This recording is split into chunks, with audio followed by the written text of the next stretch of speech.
ग्रामीण भागाच्या गावागावामध्ये भरणारे आठवडे बाजार ही तशी ग्रामीण संस्कृतीचा एक भाग आहे। आपण या ठिकाणी पाहू शकताय, आपण आता घोडेगाव मध्ये आहोत आणि घोडेगाव या ठिकाणी आठवडे बाजार भरलेला आहे। खरं तर शेतकरी आपल्या शेतातील वेगवेगळ्या भाज्या ह्या आठवडे बाजारामध्ये विकण्यासाठी घेऊन येत असतात आणि ह्या ताज्या भाज्या खरं तर शहरी भागात राहणाऱ्या किंवा गावाच्या ठिकाणी राहणाऱ्या व्यापारी असतील किंवा इतर नागरिकांना स्वस्त मध्ये मिळत असतात। घोडेगावमध्ये असाच आठवडे बाजार आजचा भरला असला तरी आजच्या बाजाराचं काही वेगळं असं वैशिष्ट्य आहे। आपण या ठिकाणी पाहू शकताय, घोडेगावच्या या आठवडे बाजारामध्ये आज चक्क रानभाज्या विक्रीसाठी उपलब्ध झालेल्या आहेत। या रानभाज्या खरं तर उत्तर पुणे जिल्ह्यामध्ये डोंगरी भागात मोठ्या संख्येने आदिवासी बांधव राहत असतात आणि या आदिवासी बांधवांच्या खाण्यामध्ये रानभाज्याचा महत्वाचा वाटा असतो। खरं तर पावसाळा सुरू होण्यापूर्वी जे अवकाळी पाऊस पडतात त्या अवकाळी पावसांच्या ओलीवरती या रानभाज्या उगवत असतात आणि पावसाच्या तोंडावरती या रानभाज्या खरं तर खाण्यासाठी उपलब्ध होत असतात।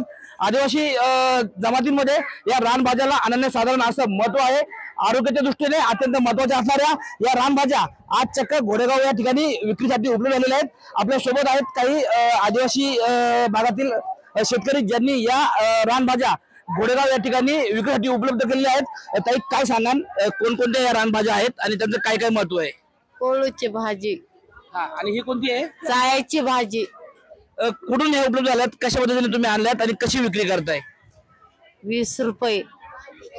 कुठं मिळतात या भाज्या? रानात जंगलामध्ये। खरं तर कधी या भाज्या सुरुवात होतात, काय यांची दुर्मिळता आहे? ते आम्हाला नाही सांगता येत। किती वेळ लागला एवढ्या भाज्या गोळा करायला? दिवसभर, अख्खा दिवसभर एवढी गोळा होती। किती भाज्या आणल्या होत्या आणि कशी विक्री करताय? 20 रुपये, 20 लाख, दोन्ही 20 लाख। 20 रुपयाला एक जोडी? हा। किती पैसे मिळतील काय सांगाल तुम्ही? आता ते किती मिळतील ते भेटत, खपली नाही अजून ती। काय ग्राहकांना माहिती आहे का माझ्याबद्दल? का ग्राहक विचारतात तुम्हाला? हा, ग्राहकांना माझ्याबद्दल माहिती आहे का? आहेत।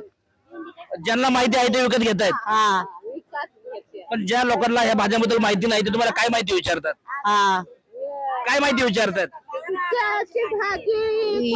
ही कोळूची भाजी, चायाची। या भाज्या कशा करायच्या वगैरे असे प्रश्न नागरिकांना पडतात का?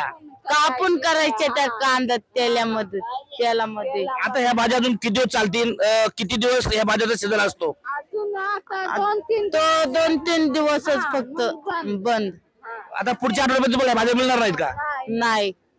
खरं तर आपण पाहिलं या ठिकाणी पावसाच्या तोंडावरती या रानभाज्या उगवत असतात आणि या रानभाज्या खरं तर याच्यामध्ये खूप पौष्टिक गुणधर्म आहेत, औषधी गुणधर्म आहेत।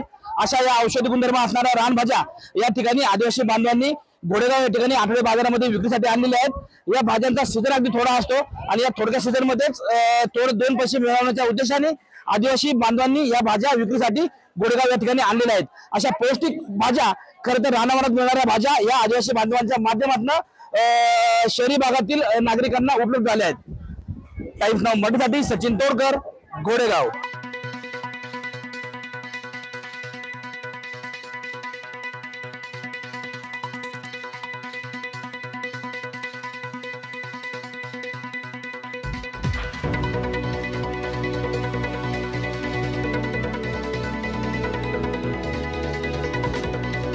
पावसाळा सुरू झाला की डोंगरी भागात उगवतात त्या रानभाज्या, अत्यंत पौष्टिक आणि आयुर्वेदिक गुणधर्म असणाऱ्या या रानभाज्या आपण पाहू शकताय।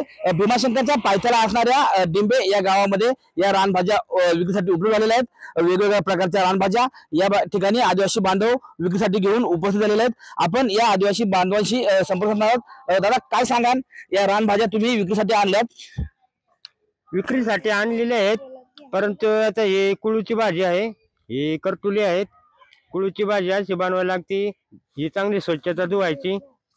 हे इकडून हे कचरा बिचरा असतो, हे जरा स्वच्छ सगळं जाते ना, त्यासाठी आपण धुवून घ्यायची। हिच्यात डाळ टाकायची, आधी पहिली शिजवायची, त्याच्यानंतर डाळ टाकायची, त्याच्यानंतर आपली लसणी कोथिंबीर आली सगळं मीठ मसाला सर्व टाकावं लागतंय ना। कुठे भेटतात या भाज्या, कशा उपलब्ध होतात? डोंगराला कड्या ठिकाणी असते, असं मैदानी ठिकाणी नसते, कड्या ठिकाणी असते। किती उपलब्ध होतात आणि किती काय या भाज्या चालतात? नाही, पावसाळ्याच्याच ह्याच वेळेत चालते, उन्हाळ्याचं नसते। आता या भाज्या उपलब्ध झालेल्या आहेत, अजून किती दिवस या भाज्या राहतील? काहीतरी आता हे मोठा पाऊस आला का हे संपलं हे निबारला हे कवळी आहे ना त्याच्यातच खायला चांगलं असतं. जरा निबारली का खाती नाही कोण. त्याला अशी फुलं येतात सफेद फुलं असतात लंबी लंबी. ही करटुली आहेत, करटुल्यांचं काय महत्व सांगता येईल तुम्हाला? करटुली असे आहेत. करटुली म्हणजे त्याला असं चिरायचं. ही करटुली चांगली आपल्या शरीराला आहे असं आहे. या रानभाज्यामध्ये काय औषध गुणधर्म असतात तुम्हाला काय माहिती आहेत का?